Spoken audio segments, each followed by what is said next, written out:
This shit more than a game.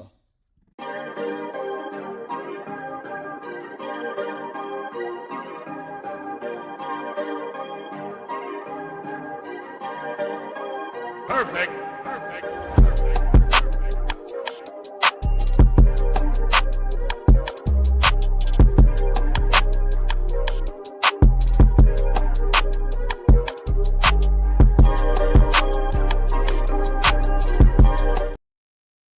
Saints fans, wanted to rebuild?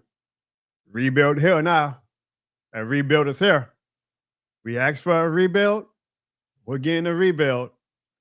You see, if you watched that game last Sunday, I hate to say this. I hate to say it out loud because I know his name is almost sacrilegious in New Orleans, but Derek Carr probably wins that game. Derek Carr probably wins that game. But the problem is, even if Derek Carr wins that game, we'll still be a 7 or 8 or at maximum a 9-win team in December. And people like me will be on the stream saying, God damn it, we're in mediocrityville. We're in the worst spot to be as a franchise. We're not good enough to make the playoffs. We're not bad enough to get a top draft pick. This is what we asked for. This is why I can't get too mad at the team. I asked for this. I asked for some pretty, ugly, sometimes boring football. And that's exactly what we got. The talent is obviously not as striking as it was so much as last year. Never mind 2020, 2019, and 18. But this is what we asked for. We wanted to rebuild, so here's what a rebuild looks like. Quarterback play doesn't look amazing. Whether it's Rattler or Shuck, this is what a rebuild looks like. This is what we asked for. And let me tell you, it's probably going to get a little bit uglier before it gets a lot better. But this is what we asked for as a fan base. We wanted to rebuild. Ladies and gentlemen, the rebuild is here now. Welcome to the John Harbaugh Show, where this shit more than a stream. This shit more than a game. We ain't playing on your field. Wait, hold up. Look, I can appreciate that Disney-ass theme song, but it's a brand new season. This shit more than a game is gonna elevate it this year. We gotta come harder than that. So let's try this theme song again, okay? This shit more than a game. We ain't playing on no field. No. Again. We're elevating the show this year, okay? This shit more than a game is getting taken to the next level, okay? I am a father now. I got Lil Jono in the building, okay? Lil Jono's already talking. At 2 months old, I know it's crazy. He's already talking at 2 months old, and he's saying, Dad, you gotta come harder with the theme song than that. If I'm gonna be the first ever this shit more than a game certified baby, then you gotta give me a theme song that matches that energy, okay? Can I get a theme song that, like, matches that New Orleans flavor, bounce music with a little bit of brass, make you want to stomp your feet, make you want to go to a second line, makes you want to punch an annoying ass Falcons fan, make you want to scream that this shit more than a game. It's a brand new season. It's a brand new man cave. The community is ready. The city is ready. The world is ready. So, can I get that? I think I can. And y'all know why?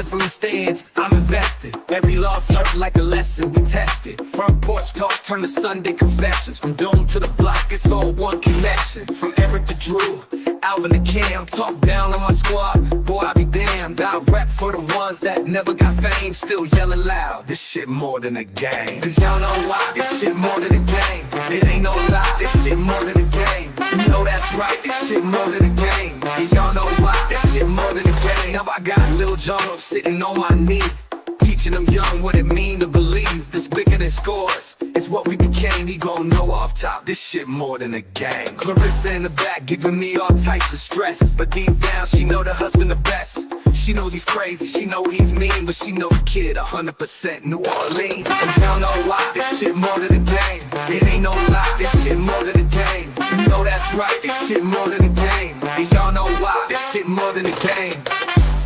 Yeah. When you see Jono scream, this shit more than a game. And when you see a Falcons fan, just call out for Jonathan. And yeah, this shit more than a game. New Orleans know this shit more than a game. Louisiana know this shit more than a game. Texas know this shit more than a game. Whole world know this shit more than a game.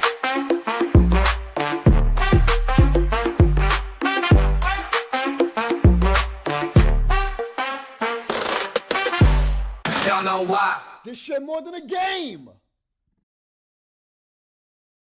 Yes, indeed, folks. And let me just say, damn, it feels good to have football back, huh? Like, damn, it just felt real good to have football back. And something about football being back, it just makes the grass greener, makes the sky bluer, just makes the air more crisp.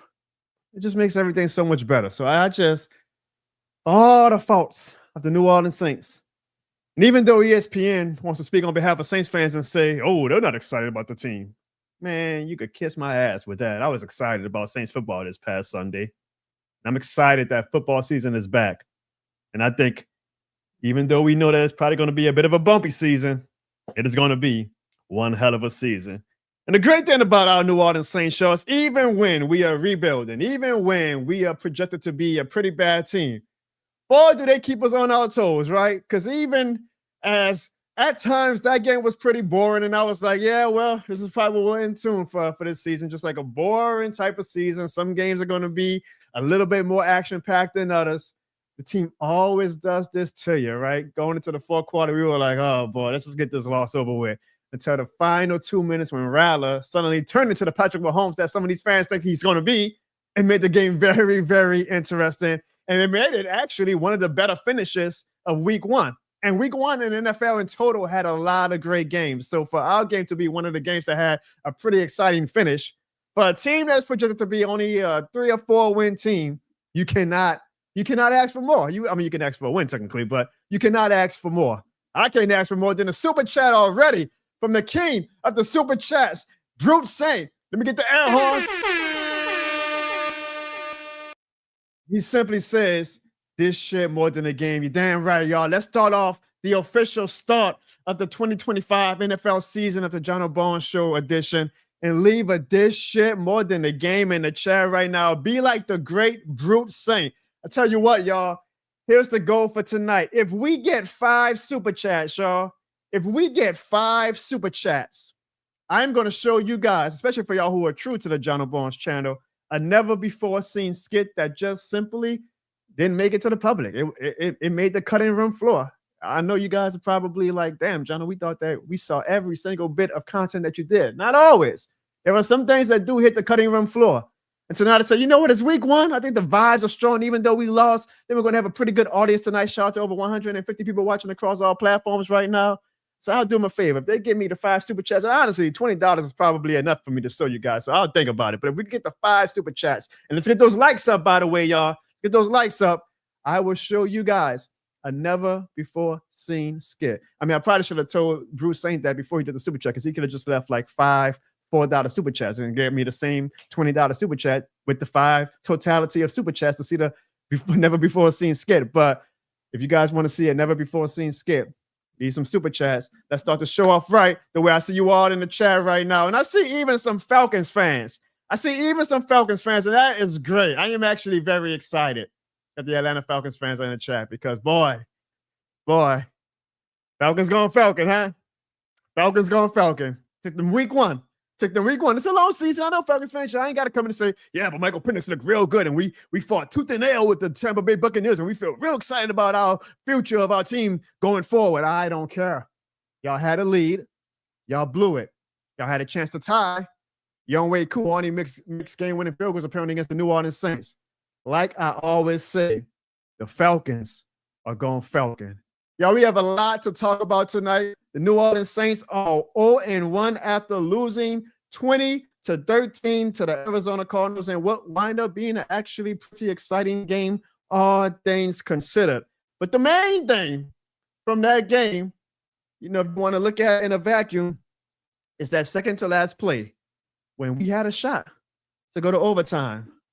But our tight end, who got a $21 million guaranteed contract extension this offseason, $30 million total, dropped what could have been a game-tying touchdown. Here's the replay if you happen to be living under a rock and did not see how the game ended this past Sunday.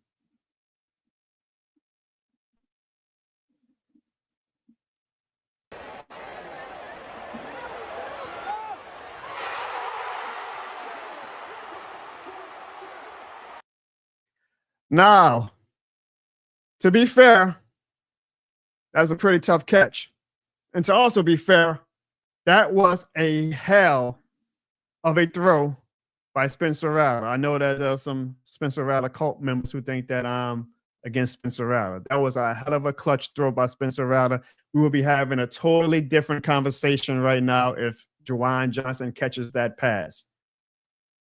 Here is where things might get a little bit chaotic because Jeff Duncan, beat reporter for the Times-Picayune, tweeted this on Monday after the Saints lost to the Arizona Cardinals. Jeff Duncan tweeted, anyone criticizing Juwan Johnson for not making this play needs to have their head examined.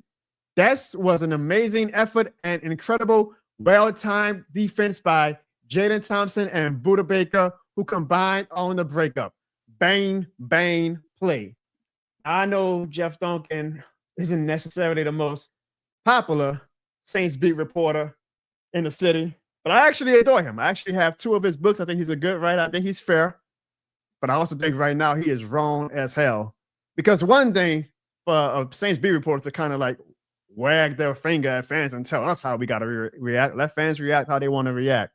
But 2, it almost feels like we're a local media that gives our players excuses. I'm sorry, but Juwan Johnson signed a $21 million guaranteed contract this past offseason. I have 21 million reasons why, Jeff Duncan, Juwan Johnson should come up with that catch. You can be critical of the players. You can acknowledge that, yes, it was a hell of a play by Jaden Thompson and Budda Baker. Budda Baker is not a scrub safety. He's one of the top safeties in the NFL, all-pro safety, actually. So I get all that, and I can respect it. Amazing play by Jaden Thompson and Budda Baker. But you are paid to play this game. You are paid lots of money. This isn't like a third-string tight end. This isn't, and I hate to say this name because it's going to give me like chills down my spine. But Dan Arnold in the NFC Championship game dropping his touchdown where he's a third-string tight end. It's kind of sad that we were even relying on Dan Arnold at that point. This is a guy that we paid $21 million guaranteed to make that catch. Jeff Duncan, with all due respect, you do not tell Saints fans that they should have their head examined because fans are mad that he did not catch that pass. He should have caught the pass. And I think even he would say, I probably should have caught that pass. When you get paid big bucks, fans expect big expectations out of you. He should have caught that pass.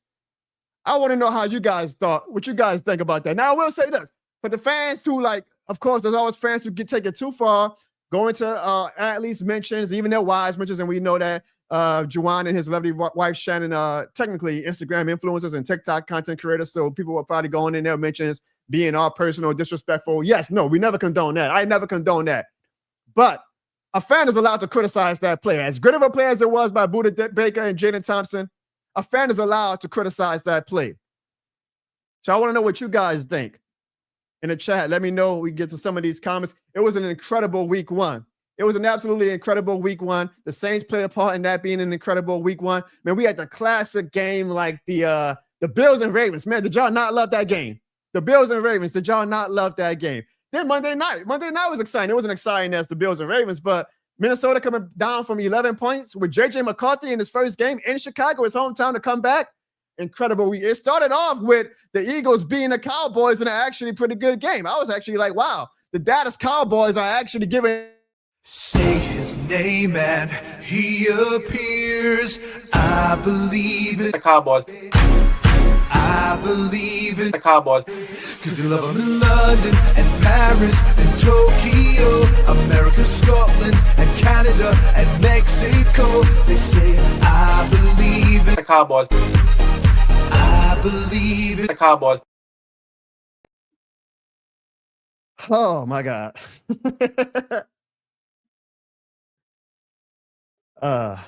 Damn it, I got caught up, y'all. I apologize. I was too excited about week 1. Evan, it's good to see you, my guy. You have nothing to say? Welcome to the John Harbaugh Show. Are you like the Cowboys and just having week 1 technical difficulties? Can't get quite past the finish line? Wait, you can see me? Welcome to the John Harbaugh Show, Evan. Well, what's up, John? You know what? I'm actually okay with you being on the show tonight. I'm actually okay because you know what, Evan? Your Cowboys are a goddamn joke. Your Cowboys are a goddamn joke because I know that even you cannot dwell yourself out of this situation. How do y'all trade y'all best damn player 5 days before the goddamn season? How do y'all trade the guy who was like y'all franchise cornerstone player? The guy who, if y'all had any shot of actually winning the Super Bowl, and you know y'all delusional fans think y'all were going to win, how do you trade y'all best player to the Green Bay Packers 1 week before the season? And please, I dare you to actually try and condone that tweet and actually justify it. Man, John, I ain't gonna lie to you. Between you and I and everybody in this chat, Micah Parsons is not even the top 10 defensive player in the league. Let's be for real right now. Come on. Let's be for real. The amount of money Green Bay is paying him, good riddance. Ain't no way. You've been on this show the past 3 seasons hyping up Micah Parsons and saying he's the best defender in the league. Oh, he's going to crush Derek Carr. He's going to have like 5 sacks against you Saints. He's going to be the defensive player of the year. What are you talking about? Hey, man, sometimes, you see the light, and I saw the light, and Micah Parsons is not that. He is not that guy. He's not a Watt. He's not a Myles Garrett. He's not a Joey Bobosa. No, he's not. He's not that guy. And I think that Green Bay overpaid him way too much, and they're going to regret that. I promise you can mark it right now. They're going to regret that. Oh my! So and I'm not going to lie to you. According to my inside sources, the locker room right now is a lot more happier with Parsons going. That's all I'm going to say.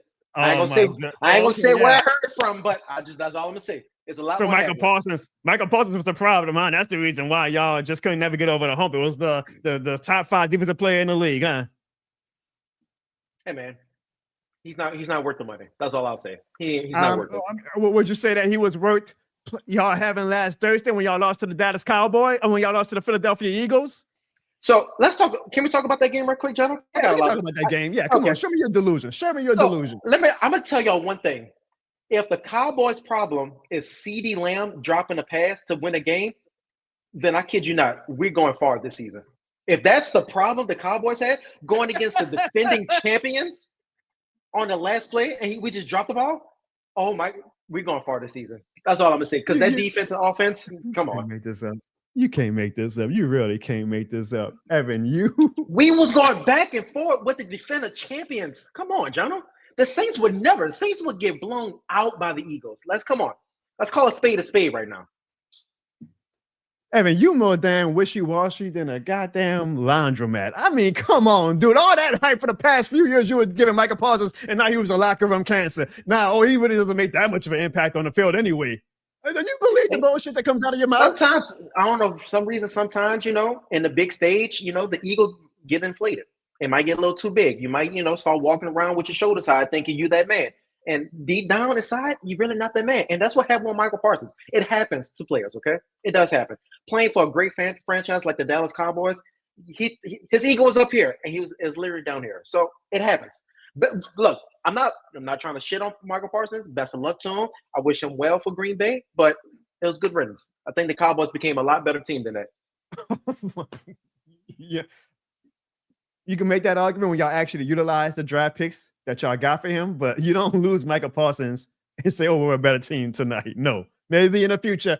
In the crazy world, y'all hit on all of those draft picks, but do not come on my show with that bullshit and say that you guys are better right now. You look, all that sweat trying to escape your face and say, man, this is some bullshit. I don't want to be on this guy's face. It's the hair right now, okay? Let your soul glow. Evan, welcome to the John Harbaugh Show. All your bullshit aside, it was an exciting week 1, and I have a pressing question. After all that exciting football we saw this past weekend, there was just one burning, pressing question, Evan, that has been on my mind.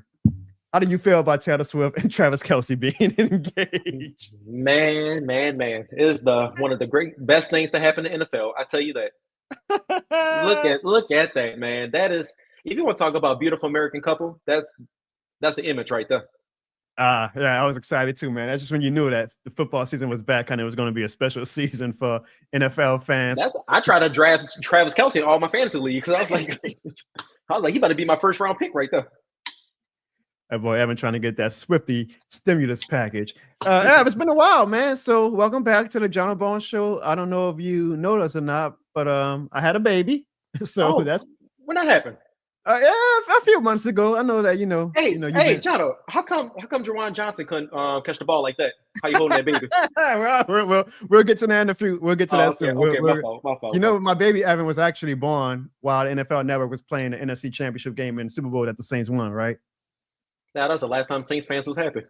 Well, you know, I guess we're happy in the Cowboys fans that we don't trade our best player 1 week before the season, but that's neither here nor there. Evan, actually, man, before the offseason was actually popping on the John Harbaugh Show. I saw you in the chat a few times seeing the special guests we had. We even had some of our supporters, Evan, like do live bets. That's how crazy the sports gambling and sports betting world has gotten throughout this whole legalized gambling thing. Is that now people are actually putting bets on the John Harbaugh Show. And Evan, wow, that's actually an over-under right now on you. People wanted to make bets on how many appearances on the John Harbaugh Show would you make this season. So your over-under was at 4. What would you tell everybody who was thinking about betting on your over-under for the John Harbaugh's appearances being at 4? Wait, 4?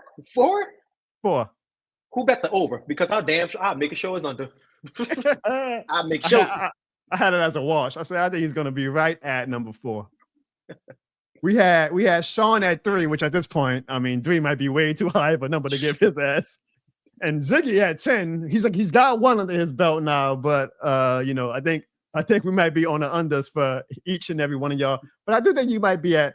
I think 4 is a good number for you, Evan, because it's like, okay, 1 a month. Evan could do 1 a month. I don't do inside trading, but I'll pick the over. Okay, we'll see. We'll see about that. Evan, all jokes aside, you just mentioned the Juwan Johnson drop, so. I will play it again, Evan, and I want your honest opinion about this play, okay? Because Jeff Duncan, our beat reporter, says Saints fans had no right essentially to criticize Juwan Johnson for dropping his pass. But look at the play, Evan, and let me know: do you think it was excusable or inexcusable for Juwan Johnson to drop this potential game-tying catch?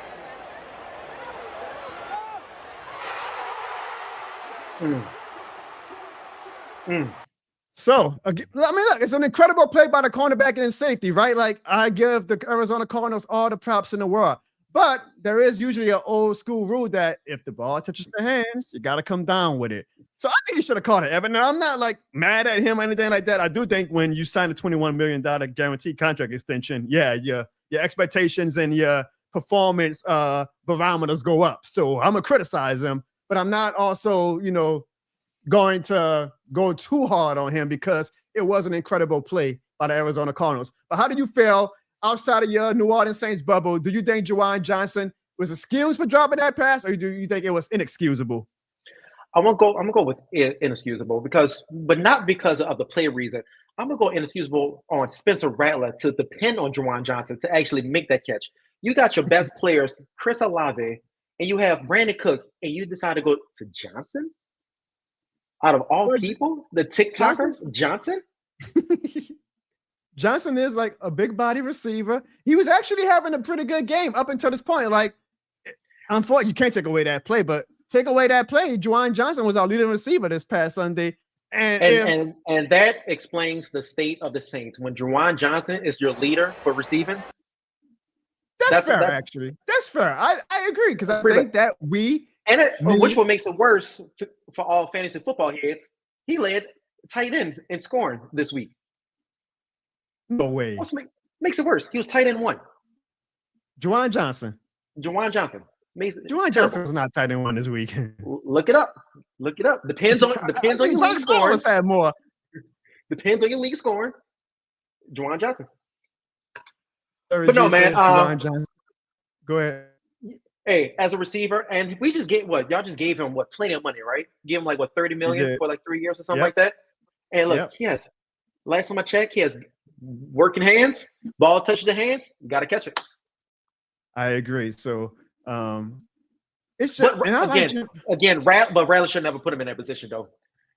Rattler threw a perfect ball. We'll get to Rattler in a little bit. But you cannot depend. You cannot. But I'm just saying, you have to go to your go-to receivers. Like a great QB like Dak Prescott going to CeeDee Lamb at the end of the game, Rattler has to go to Chris Olave at the end of the game. That's being like extremely anal, like, because not all the time, a game when it catches by the top receiver. Okay, Juwan Johnson had a good route on the play. He was the man. I'll tell you this. And if actually, that was Olave, he kind of struggled this past Sunday. I bet if you get your head hit a couple times, yeah, I struggle too. I just like I find it funny that the beat reporters like where man, New York will be tearing Juwan Johnson ass up right now. That's just like this weird dynamic where, and I love our local media, but how like I don't want to say soft, but our local media is like very. Is it a Southern hospitality thing? I'm like, Dallas. I know Dallas is probably going hard. Like I know you go hard for the Cowboys, but I guarantee you, y'all media is probably going hard on Dak and CeeDee Lamb, huh? Oh, every day.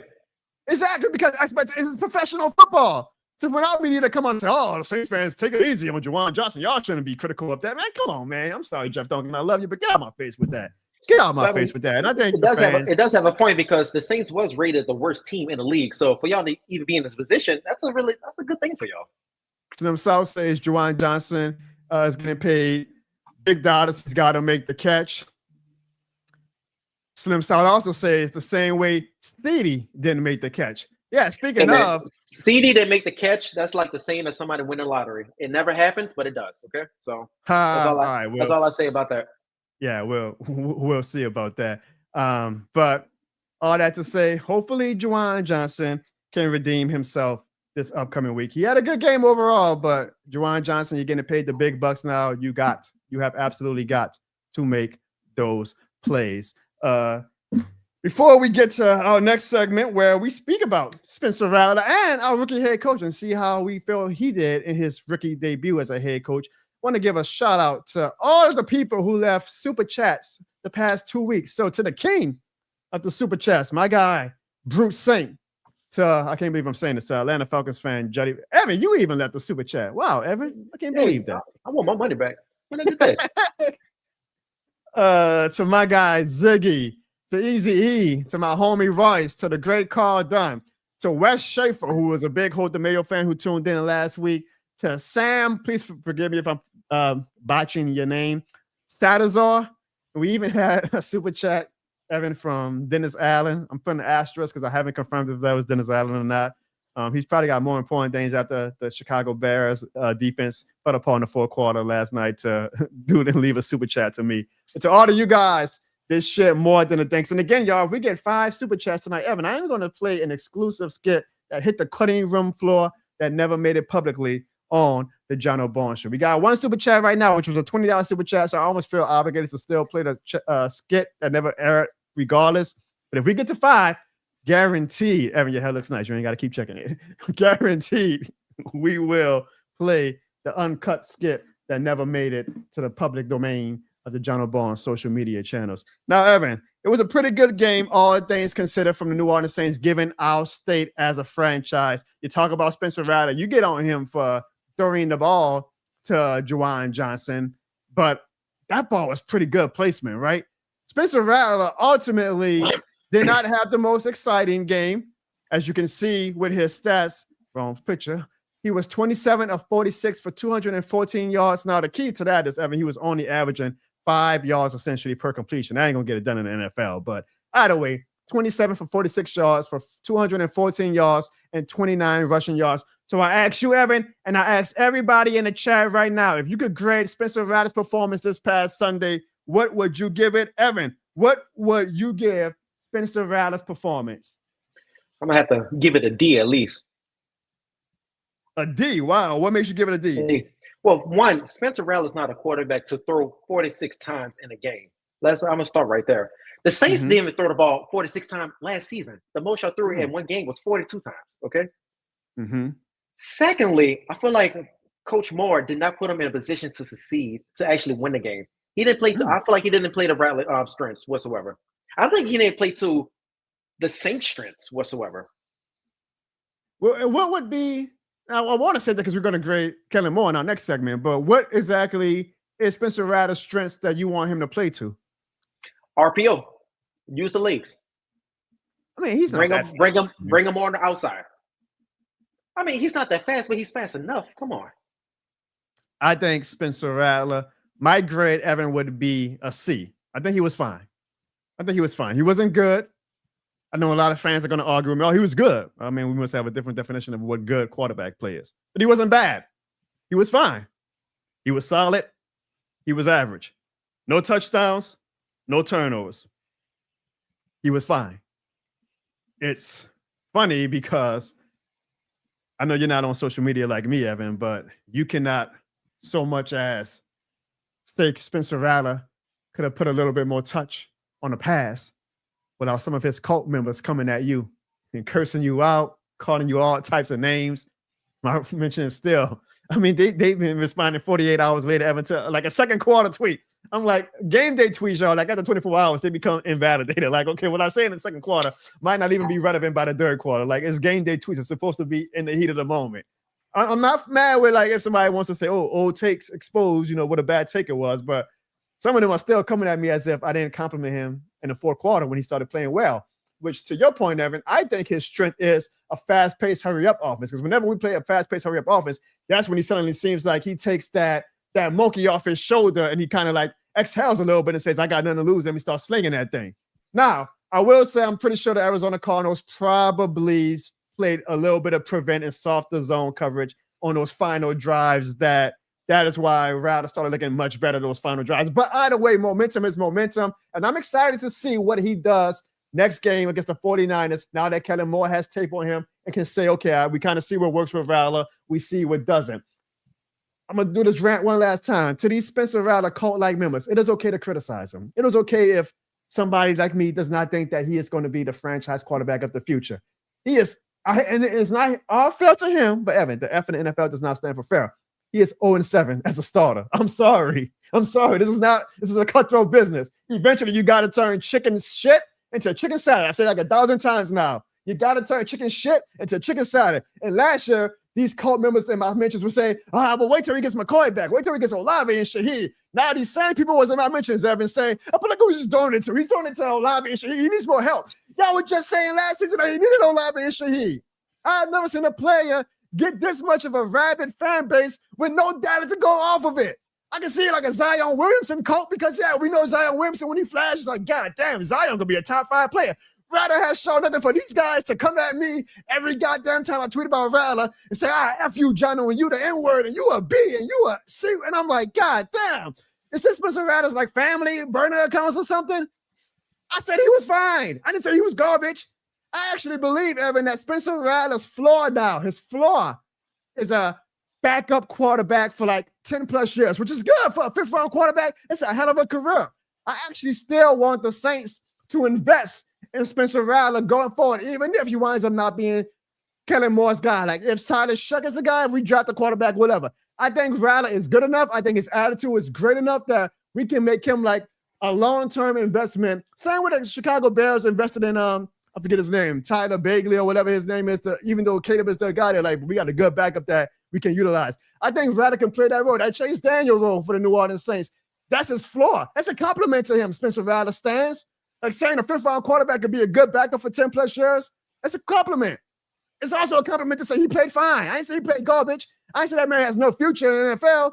I said he played fine. And the ironic thing is when I actually gave a compliment to Rattler on Sunday when I say, yo, Spencer Rattler, you killing it now in the fourth quarter. Boy, that tweet got 1/10 of the engagement that my tweet criticizing him in the second and third quarter got. It's funny how that works out, right? When you're actually positive, you get half the engagement than when you dare to critique the almighty Spencer Rattler. And it's not fair to Spencer Rattler because he's a good kid. Like, he's easy to root for. But, man, Evan, some of his goddamn fans on social media, I don't get it. I actually had somebody come at me in a nice way, ironically, like, the most respectful way. He said, and I was like, dude, because at this point I was over it. But I was like, what are we doing here? Like, that was a second quarter tweet I did. Why are you on my ass about Spencer Rattler when I said he was fine? And he was straight up with me. He said, well, actually, I have a close relationship with Spencer Rattler. And I was like, oh, well, that makes sense. Like, if you are Spencer Rattler, cousin, a friend, whatever, yeah, go hard for him. I would expect if I ever blew up, I would think that Evan would go hard for me. I don't know. But, like, I would expect family and friends to go hard. Don't shake your head, Evan. I would expect family and friends to go hard for you. But some of these fans, man, I don't get it. It also was a lesson for me. I was like, damn, I do have a platform now that I know, like, some of these players' wives and cousins and family members and friends probably see my stuff and be like, man, I want to smack the shit out this John Harbaugh guy. But I gave him a C, Evan. I think you gave him a D minus, you said? Yeah, because he sucked. Let's not. Hey man, let's call a spade a spade. He sucked. All right, he 0-7 as a starter. You talk about him being a compliment backup to somebody. No, he don't. I can see him during the summertime on XFL on CBS during the 3:00 game as a quarterback. He's not an NFL QB. Let's just call it a spade. Come on, let's keep it real. But Evan, like a backup quarterback isn't going to be a world beater, right? So me saying he's a backup, like he could be a Teddy Bridgewater type. He really could. Like he could be a Teddy Bridgewater type. He has never won a game yet. That's not. At least backup QBs could go out there and win a game. That's fair. Backup QBs that's been in the NFL for 10 plus, 12 plus, 14 plus years, they've shown they won a game. Rattler has not shown he can actually win a game. And you want him to be a backup QB for you? Come on. He can be on a practice squad. No, it's Jack He can make the defense. He can make the defense look good for practice. Yeah, put him out there. All right, let's see what's on. Again, John, I'm not trying to look. He is a great kid. I am rooting for him, but call it spade a spade. He has not won a game. He has not shown that he can win a game, and he can show that he riding the back of the bus. He gonna grab my Gatorade from the end. All right. I'm gonna clip this and I'm gonna tag you so all his coach members can leave my mentions alone and go to your mentions. Hey, you can give him my ad. I'm gonna be like, man, look, I'm keeping it real. Your boy suck. His family or friend, whoever he was actually. Now I'm talking about like the burner accounts that are afraid to show their face. Hey, the burner accounts, they go at me. I'm gonna tell them, hey, your boy suck. All right. When you wake up to 20 plus mentions tomorrow, don't text me. All right. No, I'm gonna be like, John, why you told me? Why you tell me? Big Slim gave Spencer Rattler an F. Adam gave him an A. Well, that's a Falcons fan. Yeah, it wasn't no damn Falcons fan. Falcons fan, stay tuned. We got something for y'all ass. Will Tangwoo gave him a beep. Oh boy, we got some generous fans. Talented Mr. Ripley, a Falcons fan, gave him a C plus. Total Glock Boy gives him a C minus. Sandra, girl Sandra, gave him a B minus. Brute Saint gives him a C plus. My guy Chad gives him also a C plus. Slim South gives him a C. Observing he says he actually agree. I can't believe we got like a lot of people in the chat agreeing with you tonight, Evan. Says I agree. We need more RPO, but a C plus. And we got a super chat from the great Bruce saying, let's get this shit more than an air horse. He says Rattler stands are definitely as bad as car stands. Yeah, you know, when you got a platform at this point like I do, Bruce saying, honestly, you get used to it. But along with Rattler's first game as a starter with a new coach, we had the new coach's first game, Evan. So you already mentioned that you think Kellen Moore did not scheme up Rattler to success, but that's not all his job is now as a head coach. So overall, Evan, the Saints lose a tough game to the Arizona Cardinals 20-13. What would you rate or give a grade to Kellen Moore? I'm going with a D. Okay, wow. Why a D, Evan? I'm going with a D because it's unfortunate because I've seen Kellen Moore at his best when he was with the Cowboys, right? Oh yeah, he whipping y'all ass. Huh? So I can see like he has the offensive mind to to produce a top 5, top 10 offense. But what I didn't see, what I saw on this past week was the lack of creativity on offense. Because my thing is, Kamara is probably your best offensive weapon. He can run the ball. He can catch the ball. Some say he might be better than CMC. I doubt it, but that's an argument for another day. Out of those 46 passes, right, how many went to Kamara? I don't have that. Okay, enemy coming with the stats sometimes, y'all. Y'all got it for all his Cowboys bullshit. He's like my stat guy. Okay, only 2 passes to Kamara. Only 2 targets to Kamara. Wow. You cannot win like that. Kamara, that was about, I think if you do the math, I think it was about like 4.5% of target share. Kamara lowest in his career was 13% target share. You're not going to win a game without giving it to your best players. And I think Moore, that's why I say Moore, I think he failed Rattler on that. I think he didn't set him up for success. I think they didn't run the ball. I think they threw the ball way too much. And then they give the ball to Kamara more. So you give him a D, you say, right? Yeah, but I would give it credit. That defense played much. I don't know if they played well or that Kyler Murray is just not that QB for the Cardinals. But the defense played etc. I would say that. Well, that's Brandon Staley's baby. So you're giving Brandon Staley a better grade at that point than you're giving Kellen Moore because Brandon for sure. Staley. I expected a lot more on that offense. To be honest with you, I'm gonna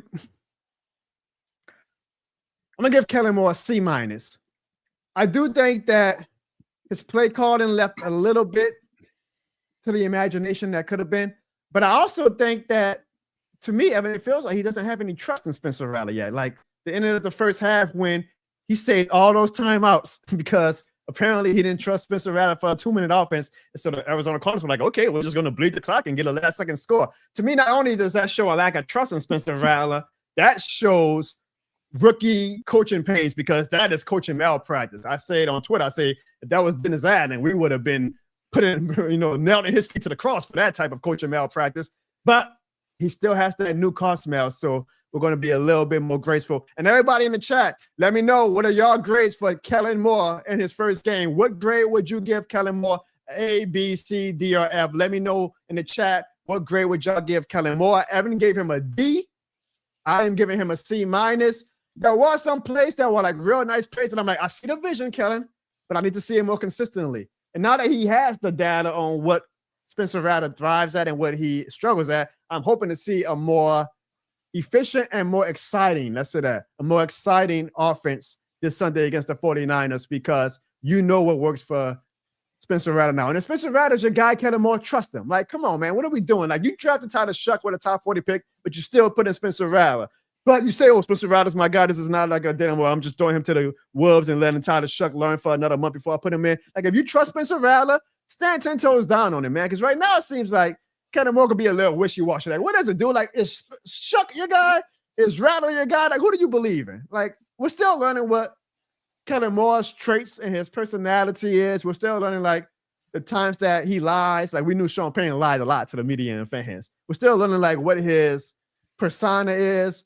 But like stand 10 toes down. Like if you say that Rattler's the guy, then let Rattler be the guy. Some of the plays were, I think he got out-coached by Gannon on the other side with the Arizona Cardinals. I give him a C- though. I'm still getting that rookie coach shield over him. Now, if this is like year 2, that C- probably is like a D-. But for the first game, we had a shot to win. That's all you can ask for. I'm going to give him a C-. I want to know in the chat, what do you guys think about Kellen Moore's first game? What grade would you give him? First off, we got a super chat from the guy who never comes on the show, but he leaves super chat, so I guess I'll take the super chats over his for parents. Ziggy, hold on, Ziggy.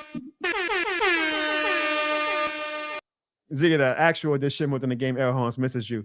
He says the John Harbaugh show has a high floor and a high ceiling. You must. This is an inside joke, y'all. This is why our show never blows up. We do too many inside jokes that everybody at home watching is like, huh? What? But thank you, Ziggy. I'm glad that you did the John Harbaugh show has a high floor and a high ceiling. You see Evan laughing because he gets the joke. Will gives Kellen Moore a C. My girl Sonia gives Kellen Moore a C.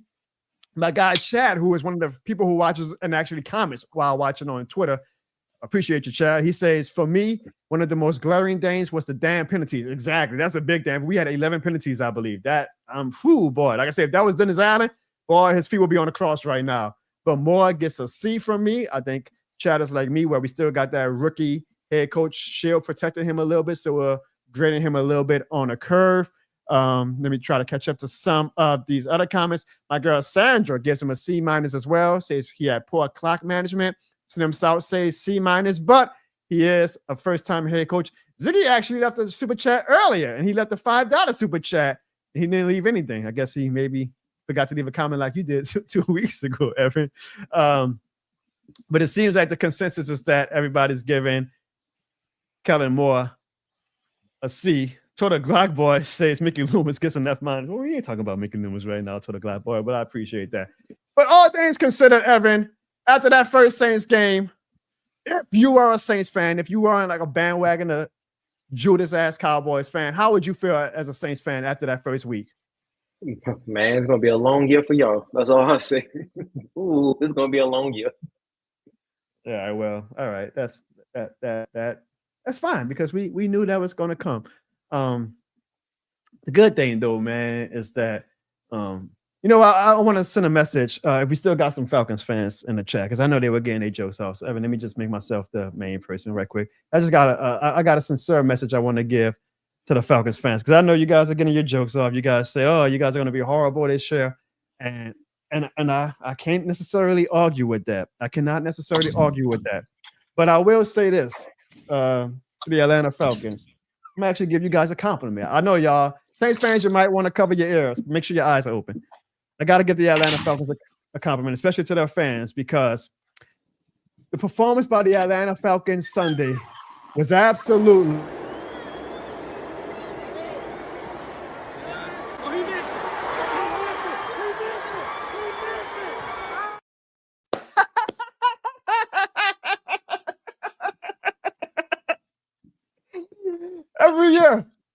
every year, y'all. Every goddamn year. The Falcons are going what?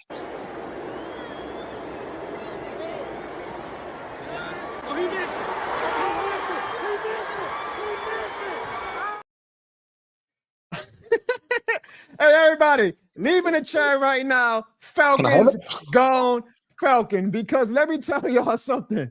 Oh, man. My main takeaway from this past Sunday was not X's and O's. It's not about the future of the New Orleans Saints. It was not about the present of the New Orleans Saints. My main takeaway this weekend was that it was the first time I got to watch an actual real Saints game with the prince of this shit more than a game. Talking about Lil Jono, of course. And that triumphed everything this past weekend. Actually, y'all want to see him get that full Saints experience? He got it right away in his first Saints game. Oh, nice. I'm sorry, buddy. I'm sorry. We got. No, he missed it. You be happy. I told my son, I said, buddy, that ain't the first time the Saints gonna make you cry. So I'm glad that right away our New Orleans Saints gave him the true New Orleans Saints experience. But it is incredible, because not only did he get the true NFC South and New Orleans Saints experience, he got the NFC South experience with those damn Atlanta Falcons, because literally 30 minutes later, he witnessed in his first NFL week the Falcons falconing. And I told Lil Jono, I looked him in the eye, I say, Lil Jono, get used to that feeling. Get used to that feeling of the Atlanta Falcons having the lead in the fourth quarter and somehow leaving the game with the L in the win-loss column. So that was a blessing to watch my son enjoy a Saints game for the first time and get the true Saints experience, the ups, the downs, the highs, the lows. More often than not, you leave the game a little bit more mad than when you leave it happy. But he saw the Falcons falconing. Evan, all the trash that the Atlanta Falcons said, all the trash that the Atlanta Falcons said, all that talk, John Robinson and Michael Penix, they was at home to the Tampa Bay Buccaneers, and they still found a way with a four-quarter lead to lose. And I still got Falcons fans in my mentions, in my DMs, talking about some, yeah, but we got the future, Jono. We got a future with Michael Penix. How delusional, Aaron, is this fan base of the Atlanta Falcons? I mean, Atlanta got a better future than the Saints. I don't care about all that. Does that future include a playoff appearance? Does that future include a Super Bowl win? Could be. Has a better future. You know what? They also got a better future than the Dallas Cowboys. How about that? They don't. Let's be real now. They don't. I mean, you know.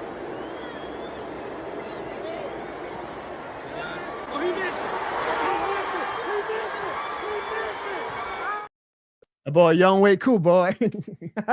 he sold his soul for that game when the kick against the Saints last season, because he ain't been shit since then.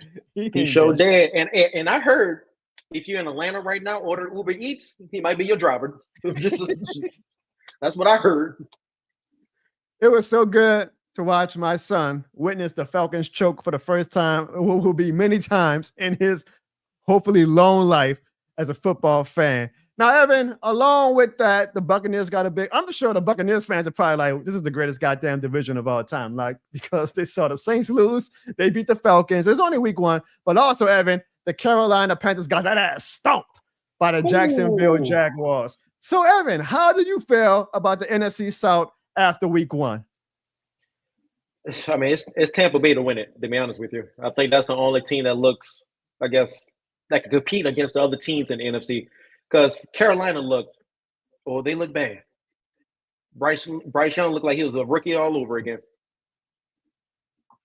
So you think this might be week 1 overreactions? A lot can happen, right? Injuries happen, the team gets hot, but you think the Tampa Bay Buccaneers are set up for their 5th straight NFC South title? Yep, they'll win it at 10-7. That's gonna be their record, and they're gonna win the division. Jetty Bear says that we already got a new kicker. Okay, like is he going to be the savior of the Atlanta Falcons? Is that how loyal you guys are now? That y'all think a kicker is? It's always something with the Falcons fans. We just need a kicker. We just need a quarterback. We just need a running back. No, we just need a wide receiver. We just need a defensive coordinator. Now we just need a new head coach. Now we just need a new GM. It's always something. The kicker gonna make like 5 kicks on Sunday, and they're gonna be like, yeah, but now we need a cornerback, or now we need a tight end. Falcons fans, y'all the Falcons. Y'all always going Falcon. Y'all always going Falcon. Evan, I kind of feel the same way. I feel like the Tampa Bay Buccaneers are probably like, this is too easy. Unless they have major injuries, I can see the Tampa Bay Buccaneers sadly winning this division again. I do think Atlanta's going to give them a run. I think Atlanta's talented enough to win like 7 to 8 games, maybe 9 if things go right. But it seems like this is the Tampa Bay Buccaneers division to lose. Yeah, I have to agree. Because the other 3 teams, I mean, they look good. Point blank simple. Yeah, I feel like I cursed my house because Evan, I don't know if you know, but I got this gorgeous 98-inch TV. But I think I might got to give it up, Evan. I think I got to give it up. It's a great TV, but I think I might have to not even give it up. I think I might have to burn the TV. Do you want to know why I think I got to burn this TV? I'm curious. Why? Man, y'all tell me if I'm tripping. Tell me if I'm tripping. My wife thinks she's doing this great thing. Bought me a 100-inch TV. Nice TV, lights and all that good stuff. But tell me this. Tell me, why would she buy a 100-inch TV with that? That was the box. How in the hell could she do something so stupid? Well, excuse me for getting you a 100-inch TV. I thought it was nice, but You gotta be out your goddamn mind to bring that damn box. Now, how did you not see a Falcons player on the box of this TV? How? it didn't matter. It's 100-inch. What you mean it doesn't matter? Is this shit now more than a game or not? I don't give a damn if it was a 200-inch TV. You don't bring that into our house. No wonder this team is so ass right now. We got a goddamn Falcons player in our house. Ain't no TV worth that. Ain't no TV worth that. You're ridiculous. Man, whatever. Man, get out. Man, I can't believe this. This woman is crazy. Y'all see what I gotta deal with? Y'all see what I gotta deal with? My God. Am I tripping, y'all? Let me know, am I tripping? She brought a goddamn Falcons player on the box of the TV in our house. Ridiculous, man. This shit ain't more than a game to some people. Let me know if I'm tripping. So, was I tripping? Yeah, man, you tripping, bro. That was a nice TV. You got the lights in the back and everything. That was a nice TV. Yeah, but bro, like there's a Falcons player on the box, man. What are we doing? Hey, man. I I think get we're a doing- TV right now, and Micah Parsons on there. I keep it too. Yeah, with your small ass TVs, you probably could use a big 98-inch TV. But we got a super chat, a super sticker actually from Bruce Saint. It's actually the poop emoji. It doesn't show up on here, but if you watch it on YouTube, it's the poop emoji. So Bruce Saint, thank you. And because of that, you guys, we have 5 super chats. So Evan, later on in the show, I am going to play an exclusive skit that never made the cutting that never made the public domain. It would hit the cutting room floor. But for everybody who is true to the John Barnes channel and not new to the John Barnes channel, I will play for you guys a skit that only for your eyes in this stream only. I'm never going to show it on Instagram. I'm never going to show it on TikTok or any of that. I am going to play a skit that never made the public domain. Thank you to everybody who left. Bruce Saint and Ziggy. Thank you guys for getting us over the hump. You guys, because of y'all too, I hope everybody should put in the chat. Thank you, Ziggy. Hashtag thank you, Ziggy. And hashtag thank you, Brute, because when I play this exclusive, never before seen skit in a little bit, it is because of Brute Saint, and it's because of Ziggy the Bee. Ziggy, I think they prefer you on a show rather than super chats, but they are going to be the benefactor of your disappearance, your lack of appearance, I guess, today. Evan, it's all good, though, because I actually found good use of the Falcons player box of that TV. And my dog actually loves it, Evan. It's a great poop and piss bed for Shady. So it works out. It actually worked out. I was maybe overreacting a little bit, Saints fans and Falcons fans, but thankfully my dog made some very good use of it. And after she was done pooping, literally the shit more than the game, and peeing and scratching and clawing all over it, we sent that box exactly where it needed to go, and that was in the goddamn trash. This shit is more than a game. Now, Evan, upcoming this week, the New Orleans Saints take on the San Francisco 49ers. 48 hours ago, I would be like, oh, this is going to be the easiest game to pick up the week, right? Not so fast, my friend. Shout out to the legend Lee Carso. God bless him in his retirement. Because Brock Purdy has a left shoulder and toe injury that make him uncertain for Sunday's game, as well as 49ers Pro Bowl tight end George Kittle is going to be out for at least 4 weeks with a hamstring injury. Those are arguably two of the best, not arguably, they are two of the best 49ers players. Evan, the New Orleans Saints have a shot now with George Kittle and Brock Purdy. Well, George Kittle for sure being out and Brock Purdy being questionable. If Brock Purdy does not play, the 49ers will be starting Mac Jones. Evan, if Mac Jones is quarterback Sunday without George Kittle, do the New Orleans Saints have a shot against the San Francisco 49ers? I'm gonna give the Saints, if Mac Jones has to play, I'm gonna give the Saints about 5% chance of winning the game. Wow. So what was it before Mac Jones played? It was about 1. Because you still got to face that 49ers defense on the other side, and the way that offensive line looks against those pass rushers for the 49ers, it's gonna be a long day for Rattler. So the Saints didn't show you nothing on this past Sunday to think that we could actually get the 49ers a game. The Saints showed me that they're looking at on Saturday games. They're trying to figure out who they're going to pick for the top 5 pick for next year. That's what the Saints showed me. I'm not going to be mad if that's the case, but I'm not going to lie, Evan. It's in the New Orleans Superdome, Louisiana Superdome. The quarterback is out. The tight end is out. Well, Purdy hasn't been ruled out yet, so there's still a possible chance he's going to play. Yeah, but he's obviously struggling. He's always going to struggle. Sure, but they still got that guy, CMC, over there. Don't forget that. They still got a top 10 offensive line over there. They still got a top 10 defensive over there. Now, granted, I don't know who the kicker is because he driving Uber Eats like Atlanta kicker right now. Yeah, so I know they're both doing it. They double dipping. Yeah, they're both like, hey, you DoorDash or Uber Eats. We can take turns. But if Mac Jones has to play, but Mac Jones showed that he could win games as a starting QB. Because he done it. He did it at the Patriots. So he's capable of winning games. I just don't think the Saints, I don't know. I think it still just be a tough matchup for the Saints. Sadly, though, Evan, it's not like the Saints, left the game with a clean bill of health because the law knows the Saints are allergic to leaving any game without injuries. We lost safety Julian Blackmon for the whole season. Sadly, we just signed him about a month ago, and he came into camp right away, became a stud safety that we could utilize next to Justin Reed. Well, that lasted all of 1 game because he is now out for the season.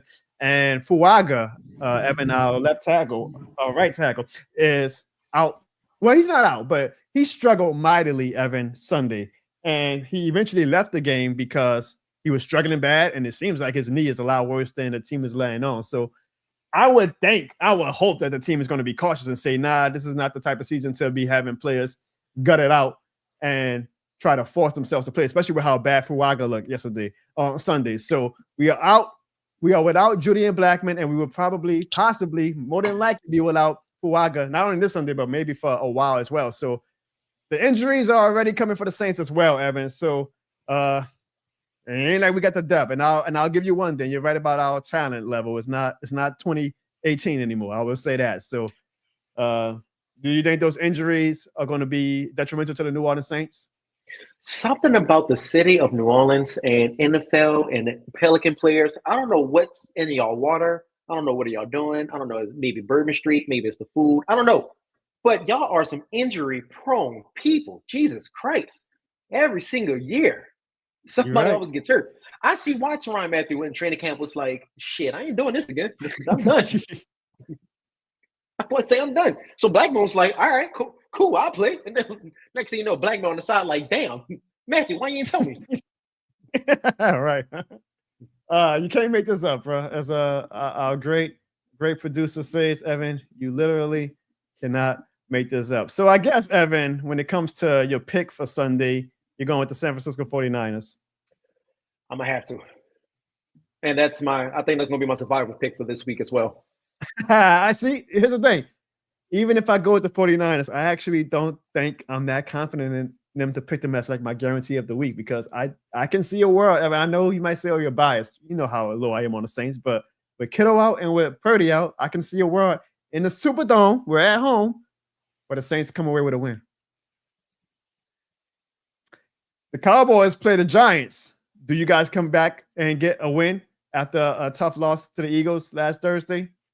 It's fun that you say that, because I was looking at the sport books yesterday, and I put down $100 bet for the Cowboys to win by over 17 points on Sunday. Wow. I'm not going to go that far, but I will say this. I actually think the Cowboys will win. And you know what that means, right, Evan? Clip that. Evan, but no, me and you both picked the Cowboys to win. So you know what that means, right? That they win. No, I've been waiting for this for a long time, buddy. I've been waiting for this for a long time, because even though that Falcons player was on the box, that TV is nice. And so, Evan, It's sweet more than a game.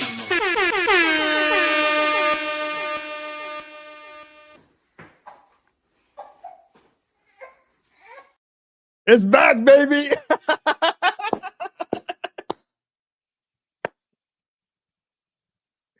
Hey, yeah, we thought Sean was gonna be on the show, but you know, Sean always comes at the last second. Oh, by the way, man, I'm out tonight. You know, now I got this excuse or whatever.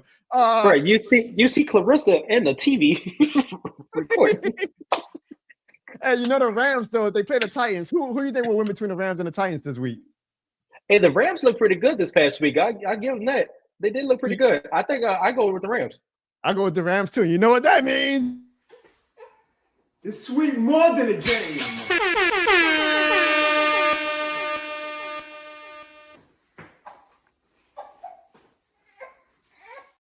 See little John hanging on for dear life. He's like, man, what the hell? Bro, you need to hold that baby a lot better than that. that baby, like, please don't drop me.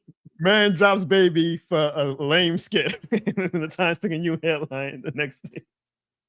Hey, for real, Evan, because we got a lot of Falcons fans in the chat. Do you think they bounce back against the Minnesota Vikings, or do the Vikings keep up that momentum of that comeback victory last night against the Bears and beat the Atlanta Falcons in their home stadium? Who you got in that game? I think McCartney showed a lot of true poise. I think he came back on that second half. I got the Vikings on that one. Oh, buddy, I think you just like this video, Evan, because you know who I got too. Come on, bro. It's sweet more than a game.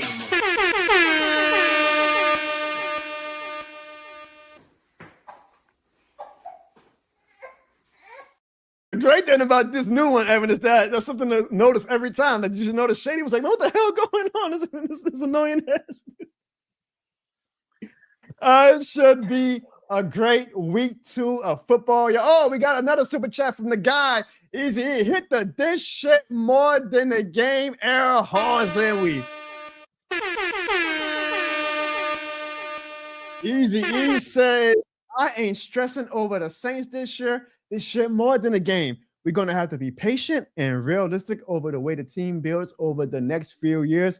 I actually think, Easy E, my guy, a lot of Saints fans feel you on that sentiment, because I think that for the most part, the fans were pretty calm after that loss this past Sunday. So I think, like the title of this episode says, we asked for a rebuild. We got it. Thank you all to everybody who left the super chat. After our next segment, which is everybody's favorite, the voicemails, I will play an exclusive skit that never hit the public domain for you guys. One time only. Only on this episode is where that skit will live, because you guys gave us 5+ super chats. I will play that. But before we do that, we are going to get to our voicemails in our next segment. Evan, along with me not being able to hold my baby as tight as I probably should, I did hold him pretty tight when I did this on Saturday before the NFL season started. It's sad to think that we're not gonna make it.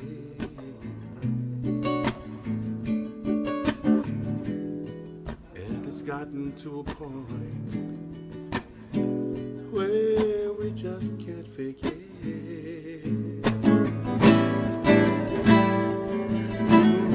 For some ungodly reasons,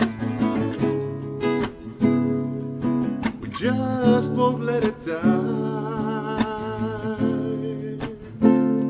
I guess neither one of us wants to be the first to say goodbye.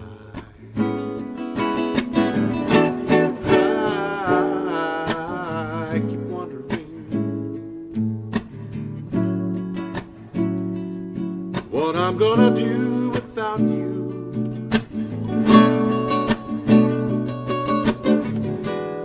And I guess you must be wondering that same thing too. Woo.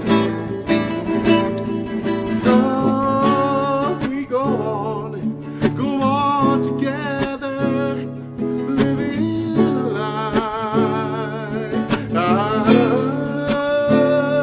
Because neither one of us wants to be the first to say goodbye.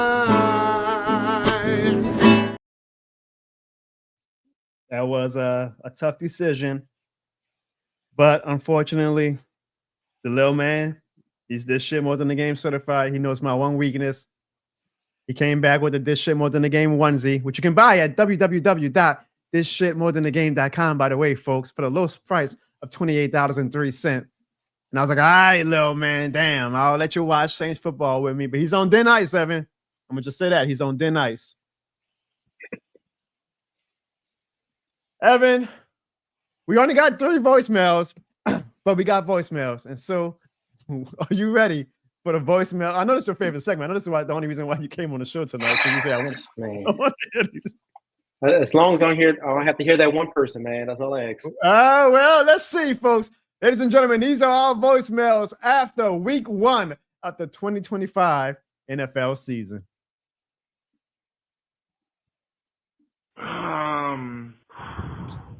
Okay. This message goes out to Juwan Johnson and anybody who believes it. Trust me, this used to be me. How are you going to be our leading receiver the entire day, catching everything, but then come up short in the one that matters? Juwan Johnson, I mean this from the bottom of my heart. Get off the team! We had it. All you had to do was take it. Spencer Rattler was playing good, man. Why are you throwing the ball 46 times though, bro? Hey, man, balance. Kool-Aid McKinstry, I have a question for you. Did you find your head yet? Because clearly you done lost it. But Juwan Johnson, bro, I understand people make mistakes, but your mistake happens to be the dumbest mistake you could have ever made in that situation. We could have been 1-0, man. But you just had to drop it. You dropped the win. Literally! You dropped it! If I don't you get paid $30 million to drop the ball. I could have found 30 other people in this neighborhood who could do the exact same thing. Man, get off the team, bro. I better get an alert saying that you were traded tomorrow. But knowing that's not going to happen because Mickey Loomis is going to be like smacking that gum. I don't know what y'all talking about. I think we won today. Don't dang well we did. Who that? The shit more than the game. Juwan Johnson, I hate you so much. Mikey's a year older with every passing season, a year wiser. He's getting a little better with these voicemails, huh? Hey, man, it's going to be that one day Mike's going to call and his ball's going to drop. Man, that boy's going to be deep. I think it's kind of getting there now. I said this with all due respect. It's getting a little deep right now. I say this with all due respect to Hurricane Mikey. Sometimes he kind of reminds you like of a schizophrenic because he'd be like, yeah, man, if we got to play better. And I mean, all this. You got to ease into the end, Mikey. Man, be like, yeah, man, I just hope that we have a better game on Sunday. Because let me get over to the door, we're going to fight him. Like, okay. Shout out to Hurricane Mikey. Mikey, you are this shit more than the game certified. Let's get to our next voicemail. Yeah, General, this is like the first week of New Orleans Saints loss. Oh, Spencer Rattler, he's going to be good. He's like the best. He could be like the next Drew Brees. Week 2 is coming up. We got the 49ers. Jass's return. Thomas Morstead. This is getting fired. Did Kyle just say that Spencer Rattler is going to be the next Drew Brees? he made a good point about Thomas Morstead. I didn't even realize that Thomas Morstead is coming back to the Superdome. But Kyle, I don't know about this Spencer Rattler going to be the next Drew Brees. Have you got any comment on that? I'm gonna keep my comment to myself. All right, and we got one final voicemail. I didn't really advertise the voicemail, so I actually give a shout out to Mikey, to Kyle, and to this next person because I didn't advertise the voicemails this week. So I'm glad that people have their voicemail registered in their memory museum. But Evan, I think this is the person that you really wanted to hear and that the world wants to hear. And so, ladies and gentlemen, for everybody making it to the 1 hour and 10-minute mark of this show, the voicemail MVP, the floor is now yours. This is James. Just James. Hold up. Mic check, 1 2 1 2. I don't think y'all heard me. I say this is James. Just James. Yeah, that's what I thought. And you know what else I thought? I thought the Saints were going to be bad, and guess what? They were pretty bad. Now, they weren't horrendous, but they were still pretty bad. It's going to be a long season. And if Spencer Rattler and Kellen Moore don't stop with this boring-ass dig and dunk offense, the only dunk I want is Dunkin' Donuts, okay? Then I can't lie this shit more than the game community. It's going to be hard for James, just James, to make it through this season. But let me tell Juwan Johnson something. How about you stop working your hands, filming TikToks with your wife, and work on your hands to build up some stress and you can catch the ball when it hits your hand and not let a safety and defensive back take it out your hand. How much money are we paying him? Like $30 million? Well, I'll give you 30 million reasons why you need to make that damn catch. And I see the Saints media always being some whipping boys. Oh, it's okay, Saints fans. Don't go hard on the players. Don't go hard on the team. Sad-ass media we always have. That's why I watch your show, Jono, and some of the other Saints people like Holder Mayo, which was a great interview last week. The people who keep it real and raw and not that sweet-ass puffy, I don't want to lose my access, so let me be complimentary of the Saints and the franchise, even though we're garbage and we expect to be fed garbage and take it as if it's a shrimp plate dinner. It pisses me off, man. We paid Juwan Johnson $30 million. Make the damn catch. I don't want to see you and your wife dancing on TikTok. I want to see you working in the gym. I want to see you making these clutch catches. Like I said, this team has a long way to go. Anyways, y'all, it's good to be back. I don't know if this season the team is going to give me any motivation to sing a song that I know you all love or to call in every week. I'll try, but I haven't seen anything from that first week to make me go, oh boy, things are really going to get better and make it exciting to want to talk about this team. And Jono, let me say, the show is much better without Evan and Sean. You might want to keep doing the special guests and leave Sean and Evan on Canal Street where the hookers be at. Just leave them alone. We don't need them on the show no more. Ziggy's okay. That boy like a full moon. He shows up one night and then you don't see him again for like another month or so. But better Ziggy than Sean and Evan, that's for sure. But I did see a video, Jono, with the prince of the This Shit More Than a Game community, Jono Jr. And I must say this. So, DJ, please.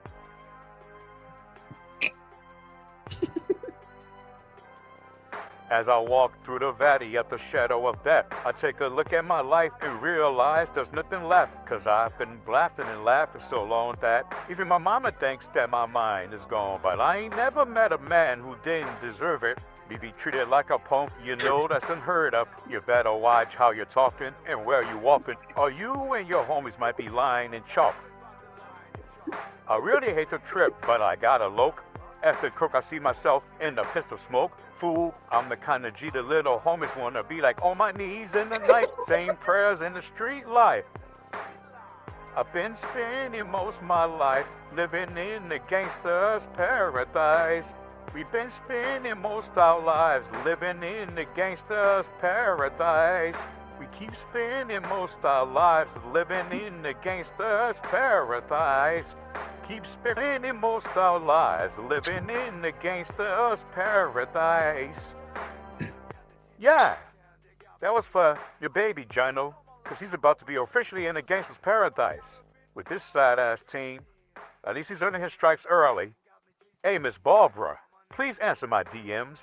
I don't know why you're not texting back. Hey, and to Falcons fans, don't start none, won't be none. Shout out to the crew, Jono. Shout out to the fam. This is James. Just James.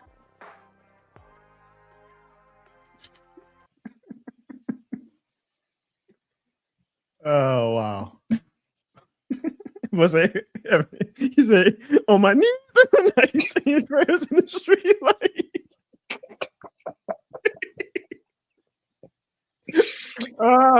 thank you to everybody who left the voicemail. Always remember the number don't change, even though the seasons do. 504-484-9170. We also got a text from an Atlanta Falcons fan. The golf. These Falcons fans will still be texting me after they Falcon. My guy Kamal, who says, "Hey, bro, I see you just can't grip throwing shots at my Falcons. Huh, LOL. Go back and watch the last minute of the game and see Drake London caught that touchdown. So we should have won, really. But hey, nice video with your little man. And I know I can't stand your Saints ran with the Falcons hate, but I'm very proud of you as a dad, bro. And keep doing what a real father's supposed to do," which I guess is me giving up my kid.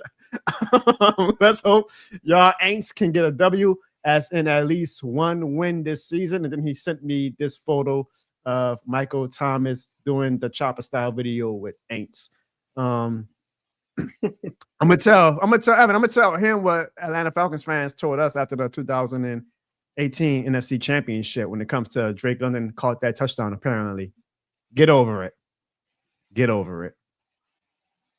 Thanks to everybody that left the voicemail, and thanks to everybody who left the super chat. We even got another super chat from the great Carl Dunn, who says the jerseys get a D, the helmets get a F, Moore gets a C, and Rattler gets a D.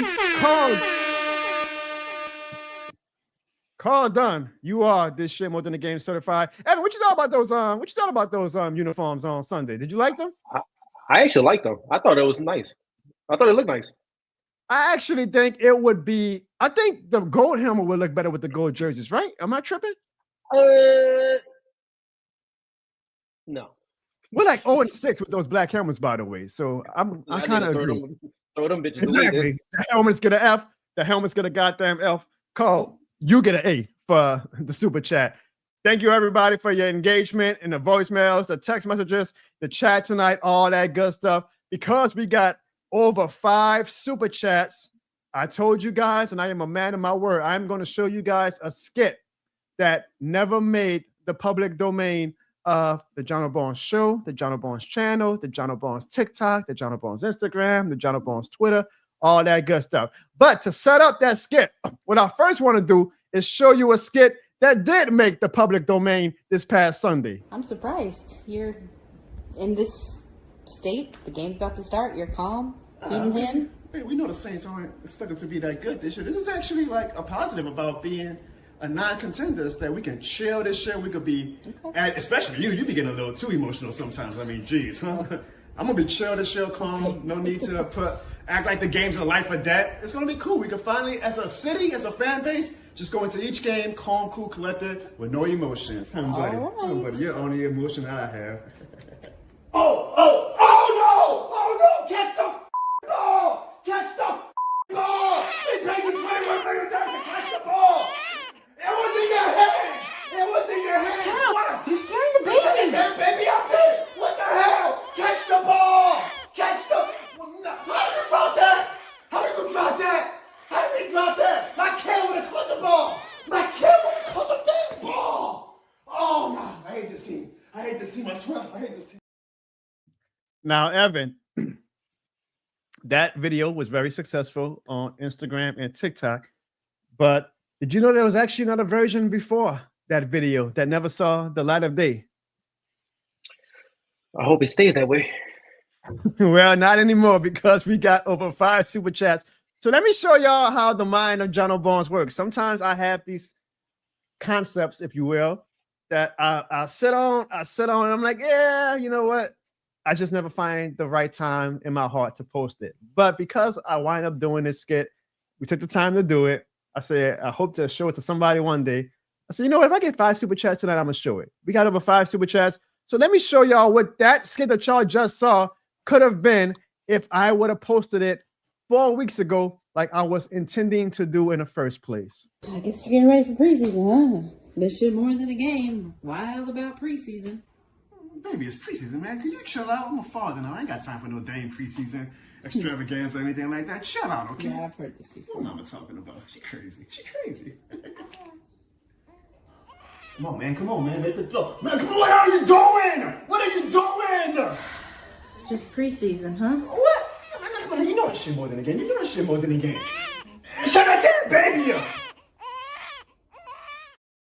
So Evan, it just goes to show you never know what version of a concept or an idea will make the public domain, but the original concept was for that to be a preseason skit, and I just never found the right time, and then I turned it into a regular season skit this past Sunday, and it did great numbers. So for everybody who is true to the John Harbaugh show and still watching this show right now, that is the first time and the only time I will ever show that skit that never made the cutting, that never made the public domain. There's a lot of other skits that exist that never make the public domain. There's actually one, and I think I'm going to show it to everybody one day, Evan. I think I'm going to do the same concept maybe in a future episode with you that me and Evan did like 4 years ago when I first started doing skits. It's not even a Saint skit, y'all. I just sat on it, and I sat on it, and I sat on it, and it always stares at me. It always stares at me every time I like open up my editing software, and I'm like, damn, me and Evan did the skit, and I never wind up posting it. But I think one day, y'all, one day, because you guys are so true to the John Harbaugh show. Let me show y'all right quick. I'll show y'all at least a screenshot. Like, there's a skit that exists that me and Evan did that has never seen the light of day. Well, goddamn, there we go. Light of day that I actually might show y'all one day. Because I'm like, Evan, I'm of the opinion that if I film it and edit it, I might as well show that to somebody at some point. So I would hope so, because you bothered me that day to do this skit, and you never posted it. So I'm hoping. And now I was waiting for the right time, and the right time just never came with it. So thank you to everybody who left the super chat. Hope you guys enjoyed that behind the scenes look of how some concepts come and actually the finished product is different than what the original draft was. Evan, before we wrap up, there's a new segment that I want to do, and it's simply called Yes or No. So I don't need no analysis after I ask you the question. I don't need a yes because or a no because. It is simply a yes or no question. And me and Evan welcome everybody in the chat to play this new game segment with us. It is simply yes or no. So when I ask the question in the chat, you can also put yes or you can also put no. Evan, it's a yes or no question, okay? Are you ready? We'll see. All right. So after week 1, Evan, should Chiefs fans be worried? Yes. Yes. Everybody in the chat, hopefully you guys are in sync with me and Evan. Let us know. Yes or no. Should the Chiefs fans be worried? We saw the Baltimore Ravens and the Buffalo Bills, Evan, have an amazing game. And it was almost like a microcosm of what the Baltimore Ravens are. An exciting team, so much goddamn talent, whooping ass, and yet coming up short. And usually they do that in January, but they did it in the week 1 of the game of the one of the greatest week 1 games of all time. So, Evan, should John Harbaugh be on a hot seat? Yes or no? Yes. Yes. And if y'all want more in-depth analysis to these questions from me or Evan, you got to follow us on social media or ask us in the comments when you watch the replay, and we will be glad to answer why we are answering yes or no. Evan, everybody said the Saints were going to be the worst team in the league, but whoo, boy, those Miami Dolphins, they look like they might be in the running for the worst team in the league. And Mike McDaniel, who was the hot coach 2 years ago, is now a dead man walking. I ask you, Evan, will Mike McDaniel be the Dolphins head coach in 2026? No. Yes. Let us know in the chat, y'all. What do y'all think? Evan, somebody who wasn't hot shit 2 years ago, but was hot shit this Sunday, is one of the greatest quarterbacks of all time, Aaron Rodgers, who had 4 touchdowns against his old team, the New York Jets. I'm sure Jets fans are like, what in the hell do we do to deserve this football hell that we live in? So, Evan, after his impressive week 1 performance, is Aaron Rodgers back? Yes or no? No. Yes. Let us know in the comments what y'all think. If y'all want more analysis on why we are answering this way, please let us know in the comments after the replay of this video. Speaking of Aaron Rodgers, his old team, Aaron looked really good. Maybe because, I don't know, the Dallas Cowboys traded the best top 5 defensive player in the league to them. So, Evan, the Green Bay Packers, are they now the favorites in the NFC North? Yes or no? No. Yes. Speaking of the NFC North, The team that got their ass whooped by those same Green Bay Packers was the Detroit Lions. Should the Lions, Evan, and their fans be worried after that poor performance in week 1? Yes or no? Yes. No. So hard not to give like a deeper thought. I know. I'm like, that's the purpose of the segment, though. That's the purpose of the segment. I see everybody in the chat. I might have to like twerk because I see like y'all saying yes or no, but it's hard to see which ones y'all saying yes or no to. So I might have to find a way so we can know which ones y'all answering to. But again, on a replay of this stream on YouTube, if y'all want to know like why did Evan say the Lions fans should be worried, ask and we will. Well, I'll have to text Evan because I know his ass will be checking my YouTube comments and he will let you know. Or I will let you know. I'm about to say, don't at me. Do not do it.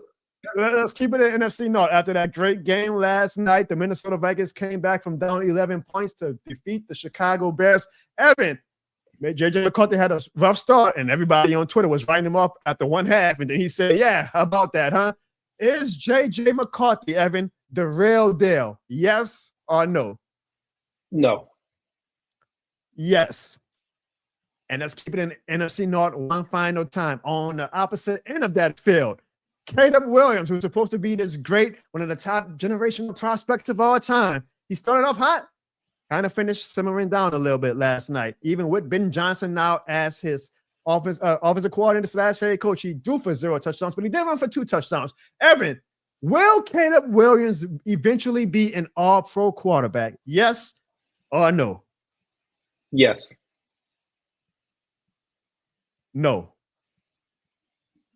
Speaking of quarterbacks, the once great Russell Wilson is now on a hot seat, and a lot of Giants fans are saying, can we please bench this guy so that we can play Jackson Dart?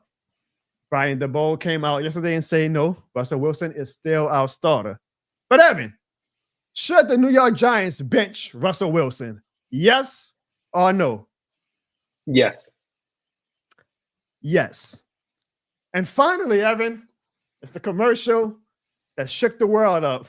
The NFL 2025's Come On Ride the Float commercial that had a lot of people tweeting about how much they hated the commercial. I like the commercial. And I'm going to tell you, of those 18 people that responded when I put on Twitter that I had a confession, I like the Come On Ride the Float, pick it right up commercial. It wasn't a popular decision, a confession. So, Evan, I ask you, yes or no? Because you know my answer is yes. Do you like that Come On Ride the Float commercial by the NFL? Yes or no? I never saw it. We were doing so good until you got. I'm sorry, I never saw the commercial. I can't tell you. I have no idea. I was thinking about playing it because I'm sure like people maybe didn't see it also watching this show, but NFL don't play with them copyright strikes. So I say, you know what? I'm gonna just hope that people saw it. But after the show, Evan, just search on YouTube, Come On Ride the Float, and you can let me know if you like the commercial or not. I had fun with that segment, y'all. I see everybody who answered. Actually, I think I like the way Mr. Ripley did it. Like he put his answers all in coherent order so that I could go back and see what he said yes or no to it. Johnny Bravo, you are absolutely right. I hate that damn Sunday Night Football Carrie Underwood. It's not even against Carrie Underwood. I hate that when Pink did it. I hated that when Fake Hill did it. What? Yes, Evan, waiting all day. That was prime time right there. That's what I know. I was like, man, I waited. I used to sleep throughout the whole day so I could just wake up and watch the Sunday Night intro with Faith Hill. Waiting all day for Sunday night is not a football song. Like, if you're going to do a country song, do All My Rowdy Friends. Are you ready for some football? That's a goddamn song that gets you pumped up. That goddamn waiting all day for something. Man, ain't nobody getting bucked up about that. That song don't make you want to go run through a wall and play some football. Hey, man, I was in Mexico this past weekend, so they played in Spanish. That was a little different. It was lit. Like, yeah. Was like, they're like, I appreciate all the people playing with us. I might have to tweak the segment a little bit, but I like that yes or no segment. We'll definitely try to make that a reoccurring segment on the show. All right, let us. Well, you know what? I want to do. I don't know if y'all saw y'all, but if y'all think my man Evan, you like my man cave? This is your first show with my man cave. Oh, I thought you was in another room. Do you like it? Man, straight. Oh my God, it's better than your goddamn closet you in. So, but not only Evan, stretch right quick. Let me see how far you can stretch. R. Kelly got trapped in the closet. This R. Kelly trapped in the closet inspiration, y'all. When R. Kelly made Trapped in the Closet, he was looking at Evan. But not only, Evan, do I have this awesome man cave, y'all. My house can't just be this shit more than the game certified. In the interior, oh, my house is definitely this shit more than the game certified in the interior as well. Still yelling loud, this shit more than a game. Cause y'all know why, this shit more than a game. It ain't no lie, this shit more than a game. You know that's right, this shit more than a game. And y'all know why, this shit more than a game.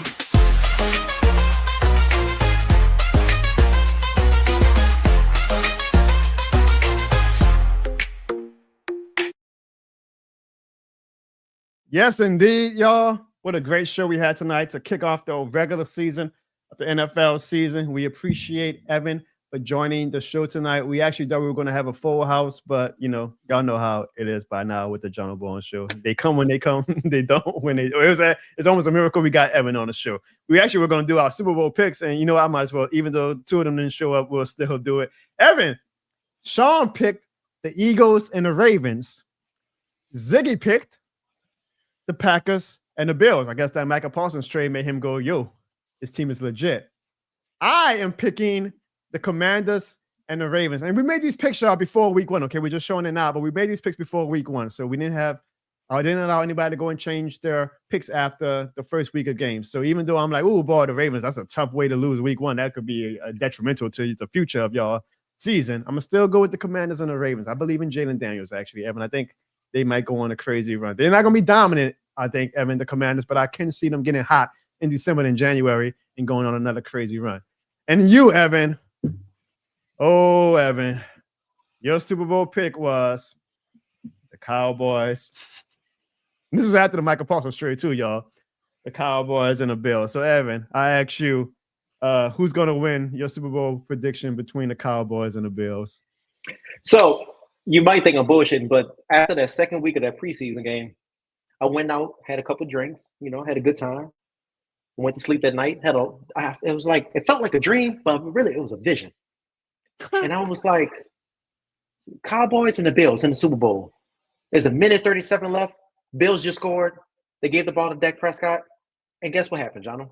With a minute 37 left, Dak Prescott went on a 9-play game-winning drive. Did a fake QB sneak and threw it to Javonte Williams for the game-winning touchdown. So I kid you not. I've seen it. All right, Evan. We'll revisit this in January. We will revisit this in January. Clip it. I appreciate you joining tonight. I appreciate over 500 plus people who tuned in tonight across all platforms. It's going to be a fun season on the John Harbaugh Show. We're going to continue to have some special guests. I appreciate everybody who tuned in to my conversation with my boy Hold the Mayo last week. And the Hold the Mayo stimulus is real because we did some record numbers on the John Harbaugh Show with his appearance. So thank you to all the people who tuned into that. We definitely didn't do record numbers with Evan on the show, but we do appreciate Evan. Evan, as we go into week 2 and beyond, do you have any final words as we wrap up tonight's show? 2 things. One, I saw your interview with the Tulane reporter like a couple weeks ago. Hattie Hudak. Man, Hattie Hudak. I became a fan. I started watching Tulane, not for the game, but second, second, man, we them boys, baby. That's all I got to say. Coming out. Winning Sunday. I hear you. I'm gonna clip this part for Maddie and show her too. Okay. Hey man, Miss Barbara you could give her my Instagram name too. Miss Barbara might not be feeling you anymore, but you never know. You never know. Hey man, she's with James. Just James. Okay. My final word is shout out to Bromall, man, because they showed the boys some love last week on Twitter. And I'm not going to go into details about the whole, thing that happened on Twitter. But it is a good reason that you guys should probably follow me on Twitter because it gets down on Twitter and social media sometimes. So I appreciate everybody who is true to the John Harbaugh channel on YouTube and watches me exclusively on here, but on social media, it goes down. And Bromart, a classic historic local institution in New Orleans, showed the boys some love after a little bit of a pushback from some fans to our great Saints organization. I said nothing. I kept my head down, and I let the streets speak for themselves. And I gave a shout out to Bromart, and it just wound up being great PR for me. Sometimes you not being invited to certain stuff is more powerful than you actually being invited, because you guys, not only should y'all follow me on Twitter, where I have right now 13.4 thousand followers, and I appreciate that. I always say, y'all, I am actually humbled and honored that I have this huge platform on Twitter, that I am now seen as one of the top, if not, some people say the top Saints platform or profile to go to the talk Saints football. But Evan, your boy been popping on Instagram, homie. Your boy been popping on Instagram. I had a goal this year. I said I'm gonna grow my Instagram audience. Boy, is that Instagram audience growing, because look at these views, and for these videos, look at these likes. You know, maybe to some people I'm not an influencer, and I hate that word. I hate the word influencer. I promise y'all, I hate the word influencer. But hey, you look at these numbers for a guy with only 5,548 followers, and it might be more than that by now because this was taken in the morning. Boy, that's some good engagement for a guy with only 5,000 followers. That's a lot more engagement than people who have 50,000 or 100,000. I ain't trying to sound like a hater, but the numbers on Instagram been popping. So hey, man, who is watching you? Jesus. 1.3 million people in the last 30 days, Evan. Put some respect on my name. Put some respect on my name. Make sure, I can't stress this enough, y'all, because it gets real good and fun on social media sometimes, things that don't carry over to YouTube. Ironically, y'all, I mean, YouTube is probably like my audience that's plateaued the most, while everything else is growing. YouTube is kind of just like beep, beep, beep, beep, beep, beep, beep, beep, beep, beep, beep. Instagram is like beep. Even TikTok, Evan, even TikTok, the audience is growing. TikTok is weird, because look, like you see some last video, 7.4 thousand views, right? And then the video before that, 4,000 views. You see a video like the one at the bottom left of your corner, 223,000 views. And then the next video was 6,776 views. And then the next video was one. So I'm like, I don't get TikTok, dog. It's like playing Russian roulette. Like sometimes that gun gonna pop off, sometimes that gun gonna go blank. But always fun. I'm like, the video pops off and not. I had 3,000 followers on Instagram before preseason. Now I got 4,766. So the social media is popping, and Bromart acknowledged that. And I'm not gonna go into details about, you know, if you want to call it wasn't drama. It's silliness that doesn't deserve a segment on this show. But shout out to Bromart, because they gave me some amazing PR this past weekend. And now a lot of people who didn't know who John Barnes was, they know now. They know now. And y'all want to know why? Because there's shit more than a game. We'll see y'all next week on the John Barnes Show. You know.